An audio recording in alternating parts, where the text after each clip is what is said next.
ሓደ ሓቂ ክነግረካ ኣብ ህይወትካ እቲ ዝዓበየ ዕንቅፋት እቲ ዝበለፅ ዕድልካ ዝቐትል ዘሎ ሰብ ወይ ከዓ እቲ ንኩሉ ዝምድናታትካ ዘበላሹ ዘሎ ተፀራሪኻ ካብ ወፃ ዝመፀ ሰብ ኣይኮነን።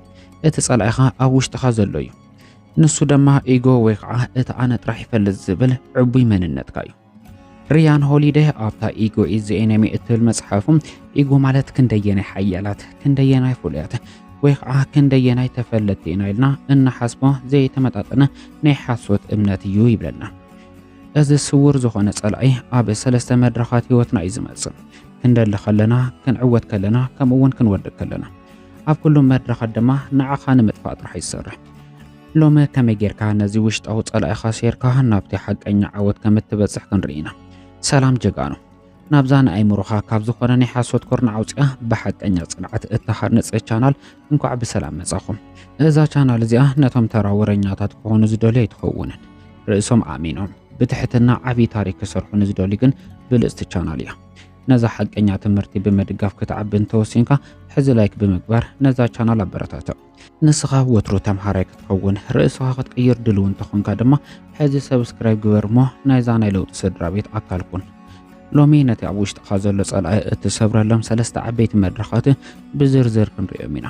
ድልዋት እንተኾንካ ናብታ ቀዳመይቲ መድረኽ ናብቲ ገና ክትዓቢ ከለኻ ዝገጥመካ ኣዝዩ ከቢድ ሓደጋ ክንሰግር ኢና።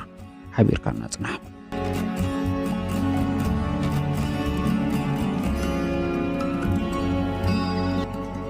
ቀዳመይቲ መድረኽ ክትጅምር ወይ ከዓ ክትዓቢ ከለኻ ገና ሓድሽ ስራሕ ወይ ከዓ ሓድሽ ትምህርቲ እንተይልውን ሓድሽ ፕሮጀክት ጅምር ከለኻ ኢጎኻ ቀልጢፉ ካብ ድቃስ ይበራበር። ንሱ እንታይ ይገብር ይመስለካ? ኣብ ክንዲ ጠረጴዛ ስሒብካ ስራሕካ ትጅምር ብዛዕባ ሕልምኻ ንኩሉ ሰብ ክትዛረብ የገድደካ። ሪያን ሆሊዴይ ነዚ ዘቶክ ትራፕ ወይ ከዓ ናይ ዘረባ መፃወድያ ክብል ይጠቕሶ። ሎሚ ዘለናሉ ዓለም ድማ ነዚ ነገር እዚ የጋድዶ እዩ ዘሎ። ኣብ ማሕበራዊ መራኸብታት ማለት እውን ሶሻል ሚድያ መጻኢና እዚ ክንገብር ኢና ናብዚ ክበፅሕ እየ ክንብል ከለና ሰባት እንኳዕ ደስ በለካ ይብሉና። ኣይምሮና ድማ ነቲ ዘረባ ከም ዓወት ገይሩ ይወስዶ። እቲ ሓቂ ግን ሓደ ስጉም እውን ኣይተንቀሳቐስናን። ዘረባ ሓይልኻ እዩ ዝውድብ፣ ንስራሕ ድማ ኣዝዩ ዘዳኽሞ። ከመይ ጌርካ ኢኻ ነዚ መድረኽ እዚ እትሰግሮ? እቲ ሚስጥር ወትሩ ተምሃራይ ምዃን እዩ። ንኣብነት ተግባርካ ድምፂ ክህልዎ ግበሮ። ብዛዕባ ክትገብሮ እትደሊ ነገር ምውራይ ደው ኣብል እሞ ሰባት ብዛዕባ ሕልምኻ ዘይኮነስ ብዛዕባ እቲ ፍርያትካ ወይ ከዓ ውፅኢትካ ጥራሕ ክሰምዑ ግበሮ። ኩሉ ግዜ ድማ ተምሃራ ይኹን። ሰቂልካ ተምሃር። ኩሉ ነገር ከም እትፈልጦ ጌርካ ይትሕሰብ። ኣነ ኩሉ ይፈልጥ እየ ዝብል ኣይምሮ ሓደ ፍልጠት ክቕበል ፈፂሞ ይደለን። ንኻልኦት ሰባት ንኽዕወቱ ሓግዞም። ንላዕሎት ሰባት ክትሕግዝ ከለኻ ንስኻ በዓልኻ እናተምሃርካን እናዓበኻን ኢኻ ትኸይድ። ኢጎ ሓሶት ክትዛረብ እዩ ዝደሊ። ሓቀኛ ስራሕ ግን ስቑታ እዩ ዝመርፅ። ክትዓቢ እንተደለኻ ቅድሚ ዘረባ ስራሕ እዩ ዝቕድም።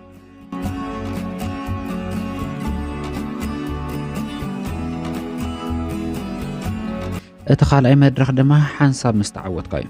ንእሽተን ገንዘብ ክትረክብ ከለኻ ሰባት ክንእዱኻ ክጅምሩ እዮም፣ ወይ ድማ ኣብ ስራሕካ ሓፍሓፍ ከብሉኻ ክጅምሩ እዮም። ኢጎኻ ነዚ ምስ ረአየ ንስኻ ክፉል ኢኻ ካብ ኩሉ ሰብ እትበልፅ ሰብ ኢኻ እንዳበለ ንኣድኡ ክጅምር እዩ ዝረአ።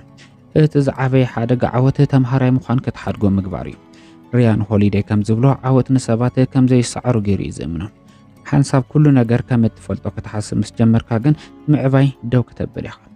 ነቲ ናብዚ ዘብፅሕካ ትሕትና ኮነ ከቢድ ስራሕካ እንዳረሳዕካ ትመፅሞ ውጥቀትካ እንዳበለ ይጅምር። ኣብ ጠርዚ ዓወትካ ክትበፅሕ ከለኻ ከመይ ጌርካ ርእስኻ ትቆፃፀር ዝብል ዝተወሰነ ነገር ክድብሬልካ። ወትሩ ተምሃራ ይኹን ወይ ከዓ ዘ ፕላስ ማይነስ ኢኳል ዝብል ሕጊ ተኸተል። ፕላስ ካባኻ ንላዕሊ ዘለዉ ወትሩ ክትመሃረሎም እትኽእል ሰባት ሓዝ፣ ማይነስ ድማ ንስኻ ክትመሃሮን ክትሕግዞን እትኽእል ሰባት ሓዝ። እዚ ትሕትና ይህበካ እዩ። ኢኳል ድማ ከማኻ መሓዙት ዝኾኑ ኣብ ተመሳሳሊ ቁመናን እቶትን ዘለኹም ሰባት ሓዝ፣ መወዳድርትኻ ማለት እዩ። መንነትካ ምስ ስራሕካ ምትሕሓዝ ድማ ሙሉእ ንሙሉእ ተጠዋበል። ዓወትካ ወይ ከዓ ገንዘብካ ንመንነትካ ክውስኑ ፈፂምካ ይትፍቀድ። እቲ ሎሚ ኣብ ኢድካ ዘሎ ፅባሕ ክጠፍእ ይኽእል እዩ። ንስኻ ግን ትሑቱን ፃዕራምን እንተኾንካ ክትመልሶ ኢኻ። ዓወት ሓላፊ እዩ። እቲ ንዓወትካ ዓቂቡ ዝሕዝ ግን እታ ውሽጥኻ ዘሎ ትሕትና ምስ ስራሕ ተደሚሩ ዝፈጥሮ ሓቀኛ ፍቕሪ ጥራሕ እዩ።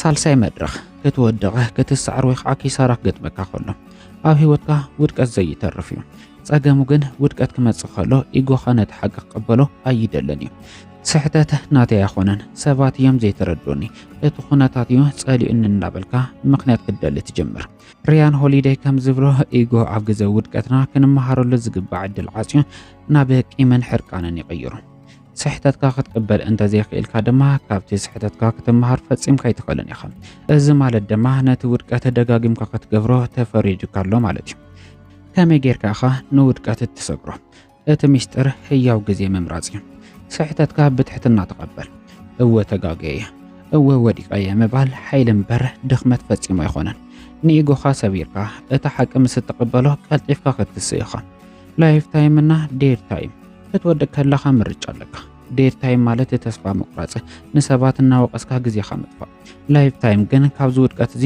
እንታይ ተማሂረ ኢልካ ርእስኻ ኣስተኻኺልካ ብዝበለጸ ክትሰርሕ ምጅማር እዩ መንነትካ ካብ ውጽኢትካ ፈሊኻ ረእዮ ሓደ ስራሕ ስለ ዝፈሸለ ንስኻ ፈሽልካ ማለት ኣይኮነን እቲ ስራሕ እዩ ዘይሰለጠ ንስኻ ግን ገና ክትቀይሮ ትኽእል ጻዕረኛ ሰብ ክትኸውን ትኽእል ኢኻ ውድቀትካ ንኢጎ ክሰብሮ ይኽእል እዩ ንመንነትካ ግን ካሃንጾ ይዝግባእ ንሕና ንውድቀት ከመ መለማመዲ መንገዲ እምበር ከመ መወዳእታ ጌርና ክንሪኦ ፈጺምና የብልናይ ኢጎ ኢዝ ዘ ኢነሚ መጽሓፍ ጥራሕ ኣይኮነትን መዓልታዊ ርእስኻ ትፍትሸሉ መስትያት እውን እያ ክትመጣጠር ከለኻ ሰቂልካ ስራሕ ክትዕወት ከለኻ ትሕትና ይሃለኻ ክትወድቅ ከለኻ ድማ ጽኑዕ ኩን ኢጎ ክመውት ከሎ ሓቀኛ መንነትካ ይውለድ እዛ ቪድዮ እዚኣ ሓቀኛ መንነትካ ክትፍትሽ ሓጊዛትካ እንተኮይና ሕዚ ላይክ ብምግባር ነዛ መልእኽቲ እዚኣ ደግፋ ንርእስኻ ወትሮ ካብቲ ናይ ሓሶት ኩርና ኣውፂኻ ብሓቀኛ ፍልጠት ክትሃንጽ እንተወሲንካ ድማ ሕዚ ሰብስክራይብ ግበር ኣብ ኮሜንት ድማ ኣነ ወትሮ ተምሃራይ ኢልካ ጽሓፈልኒ ክሳብህ ብኻልእ ቪድዮ ብዝበለጸ ጥበብ ንራኸብህ ትሕቱን ጽኑዕን ኮንካ ጽንሐኒ ሰላም ኩን